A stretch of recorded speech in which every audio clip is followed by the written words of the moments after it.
A boy thinks about how boring his life is, always following the same routine of taking a packed train to work every day, then going back home just to sleep and start everything all over again. Nothing new ever happened in his life until the day he reincarnated in another world and became the lord of a village. Now, his goal is to develop that village as much as he can. Next, just as he himself had said, the boy wakes up in a strange body and leans out the window to understand where he is, until one of his maids comes running in to stop Van from getting hurt. Van apologizes for the inconvenience, saying he was fascinated by the view and got distracted. And the maid doesn't understand how this kid learned so many difficult words when he's only 2 years old. Just as confused, Van looks around and doesn't recognize the room he's in now, and the situation makes him suspect that this might be the reincarnation people talk about. He asks if the woman standing before him is named Till, his personal maid, and she confirms it. Then he remembers that his name is Van Nie Ferdio. His father is Marquis Jalpa Ferdio, and his siblings are Murdia, Yard, and Sesto. Even though he remembers all of that, he has no idea where he is. Later, the family is gathered at the huge dining table to share a meal. The head of the family is Jalpa Pol Ati Ferdio. The eldest Ferdio son is Murdia Alego. The second son is Yard Guy, and the third is Sesto Ale. Van was probably the one who drew the most attention from the maids because he was the youngest, so he ended up being the most spoiled of the group. After talking about all his memories of his life in Japan, the boy starts thinking he might be in some sort of private brothel because of the amount of women doing everything for him. With a very serious expression, the Marquis asks Yard what he is going to learn today. The boy quickly replies that he is going to study fire magic and battle formation. Then Sesto receives the same question and says he is going to study magic, until Van is asked as well. Since there are so many things he doesn't know, the boy says he would first like to learn about the culture and history of this country. Hearing that, the Marquis bursts into laughter, believing that answer is the result of people spoiling him so much, since he is the last child left by his wife Milla, though he does acknowledge how amazing it is for a 2-year-old to think like that, believing that Van will be like him and Milla. The father says the boy will have very powerful fire magic and will be able to protect the family, to the point that the Marquis can hardly wait for the magical aptitude ceremony for 8-year-old children, because he has high expectations for Van. Hearing those words, Van understands how important magical aptitude is in this world, and that one of the things required of a noble is to specialize in offensive magic to protect the people of his territory. The 4 elements fire, water, wind, and earth are considered the main ones in this world, and people with any other aptitude are considered a disgrace. Van's father and brothers all have aptitude for the 4 elemental magics. Later, while studying his new nation, Van discovers that several other races exist in this world, such as elves and dwarves, for example. The maids worry about taking it too fast because of how young he is, but Van shows great interest in learning more and more about subjects far more complex than anyone would imagine, such as magical tools. Till explains that magic crystals and certain gems, stones, and minerals have the power to store magical energy, and from that, you can create magical tools that match your magical aptitude. Suddenly, the chief butler of the Ferdio family appears carrying an armful of books. A stern, serious-faced man named Espada. Espada wants to know how much Van has learned, so he can go deeper into more difficult topics. To be honest, Van is afraid of this guy and tries to avoid making eye contact with him. So he explains that when it comes to math, for example, he is learning how to add and subtract. Hearing that, the butler raises 3 fingers on one hand and 2 on the other and asks the boy to add them together. Van answers correctly, and a strange tension fills the room until Espada decides he will be Van Nie Ferdio's instructor, which is the worst news the boy could have heard at that moment. Either way, he has no choice in picking his teacher, and although having classes with Espada was hell, it's true that Van learned to read and write in just a few weeks, as well as many other things. 2 years passed with the poor kid studying day and night without rest, until he turned 4 years old. It was around this time that Van began training with a wooden sword, and with Till as his opponent. He couldn't even come close to landing a single hit. She danced around the battlefield and lightly humiliated the kid. On the other hand, the other maids didn't like her mocking behavior and thought Van should punish her.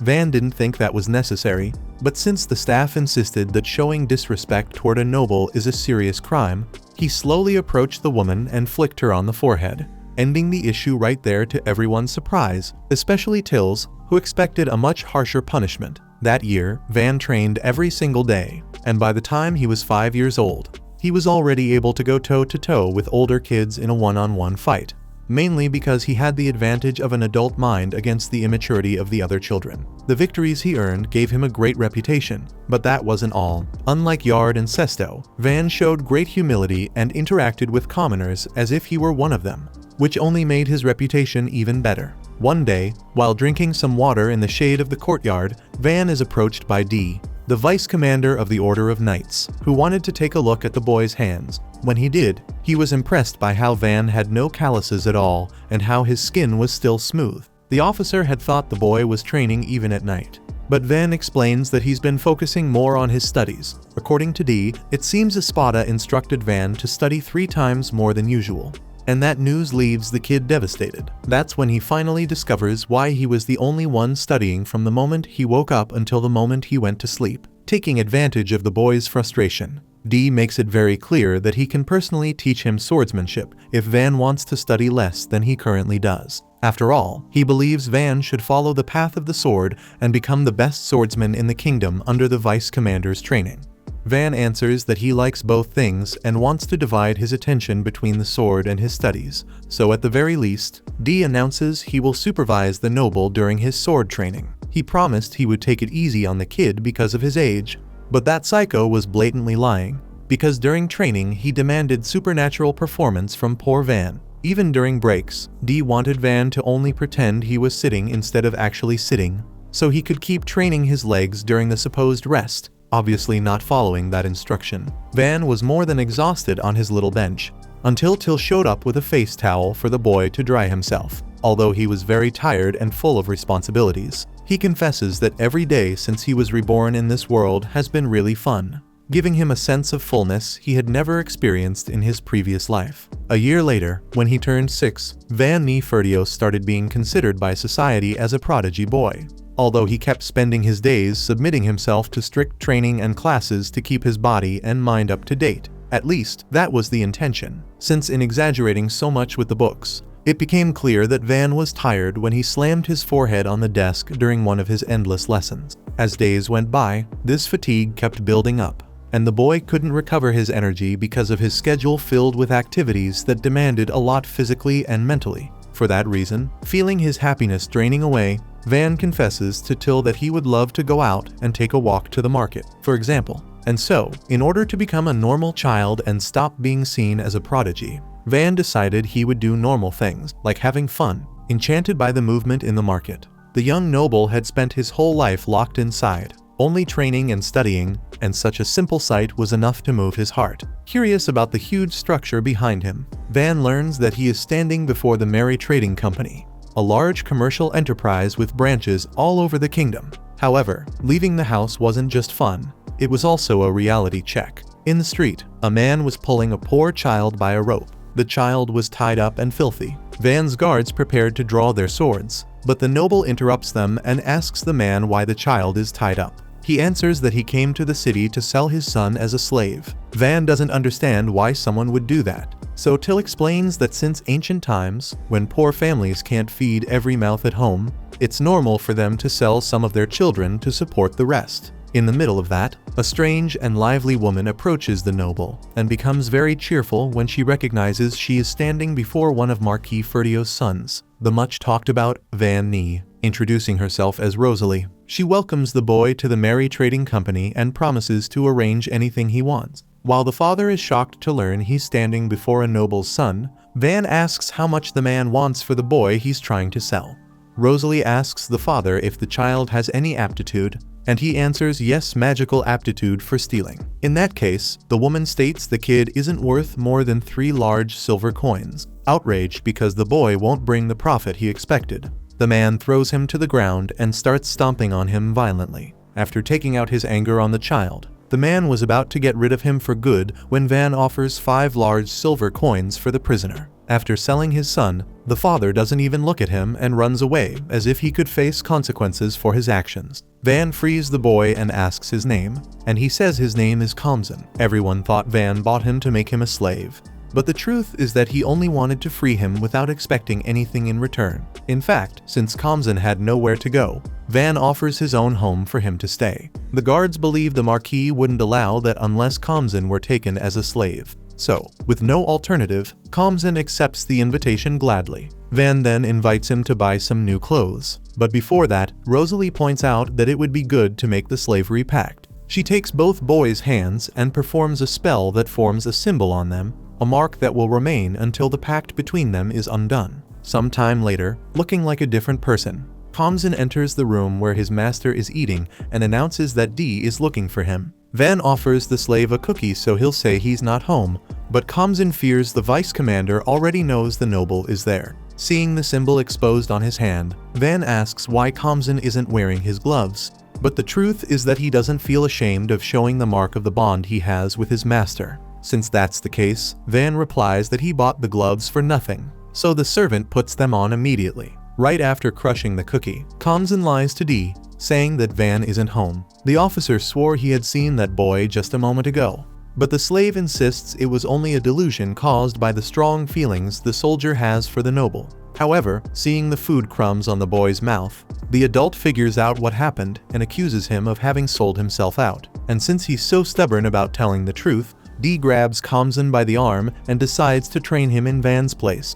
Meanwhile, the noble sticks his head out the door and quietly whispers an apology to his poor friend. Meanwhile, throughout the kingdom's streets, the people frequently talked about the fact that young Van had finally turned 8, since everyone was curious to know the result of his magical aptitude evaluation. Moreover, because of the great reputation he had built despite being so young, some citizens already wished for the boy to become the lord of those lands. However, when the day of the test finally arrived, Van surprised everyone in a negative way when they discovered that he didn't have aptitude for any of the 4 elemental magic attributes, but instead for production magic. According to the Marquis, Van's father, production magic is considered the most unfortunate of them all because, as long as the materials are available, the user simply uses their imagination to create swords and accessories, things that certainly don't require magic to make, and are even less useful for protecting the people. Jalpa and Milla are powerful fire mages, and for that reason the man cannot understand why on earth his son was born with production magic. Placing his hand on his sword, Jalpa says he was a fool for expecting anything from the boy, even though he showed great talent when he was younger, and he, as a Marquis, could never allow such a disgrace to stain the family name. So the father draws his sword to put an end to his son. However, Murdia steps in front of him and proposes an alternative to spare his brother. Instead of Van being killed, he could be put in charge of a remote village that nobody cares about and that has never developed a place with fewer than 100 inhabitants and not even a name yet. In that northern territory, the mountains don't produce anything very useful, and a powerful beast lives nearby. Also, next to that village is Count Ferdinand's territory, and on the other side, the rival kingdom of Yereneta. In the end, the village ends up serving as a camp for training expeditions, so it has no value at all. On his side, the Marquis knows that the people there aren't very loyal to him, so he agrees that putting one of his sons in charge could turn that around. This way, he allows Van to be sent there. When Jalpa leaves, Murdia apologizes for having found such a poor solution at the last minute, and says he understands if his brother hates him for it, but he couldn't stand to see the boy being killed in front of him. On the contrary, Van knows he would have died if his brother hadn't stepped in. So the two strengthen their bond through this event. At dawn, when preparations for the trip begin, Till can't contain her anger about Van's banishment. But the truth is that the boy is eager to get there quickly, imagining that the life of a landowner doesn't require much effort, so he'll be able to live comfortably and happily. Since Van didn't want to ask his father for knights to protect his convoy, Murdia hired around 10 adventurers for the job, and Kamzan is allowed to go with his master as well. Besides him, of course, Till, being his personal maid, didn't want to stay behind and decided to go too. Now, to the noble's surprise, Dee also wants to go with him, because the kid still has much to learn about swordsmanship, at least with the vice commander in the convoy. He summoned soldiers Arb and Ro to join the protection of the carriages. Lastly, even Espada decided to retire early just to keep helping Van with his studies, and the poor boy begins to wonder whether this stay in that isolated place will really be so pleasant. With everything ready, the convoy departs without the Marquis's crest, since the father's plan was to remove his son from the city without anyone knowing. At least, that was the idea, but in reality, Dee arranged a farewell celebration for the Marquis's fourth son all by himself, and Van is greeted with excitement by the people as he approaches the city's exit, completely going against Jalpa's plan. Check out these videos appearing on your screen and subscribe so you don't miss the next part.